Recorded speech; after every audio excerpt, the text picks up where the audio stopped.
If your Steam games keep opening in the wrong resolution, look stretched, or just don't fit your screen right, don't worry. Today I'll walk you through a simple, reliable way to fix it. By the end of this video, you'll know exactly how to set the resolution you want and prevent display issues in the future. Let's get started. First, open File Explorer. Just click the folder icon on your taskbar.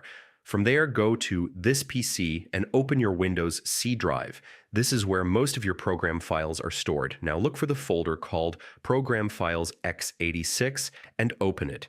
Inside, find the folder named Steam. Click it, then open Steam Apps. And after that, open the folder called Common. This is the directory that contains all of your installed Steam games. Scroll to find the specific game that's having screen resolution issues and open its folder. Inside that folder, look for the game's main application file. Right-click it and select Properties. In the window that opens, switch to the Compatibility tab. You'll see several options here. Start by checking the box for Disable Display Scaling on High DPI settings.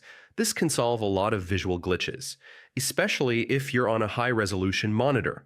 Next, check the box that says Run this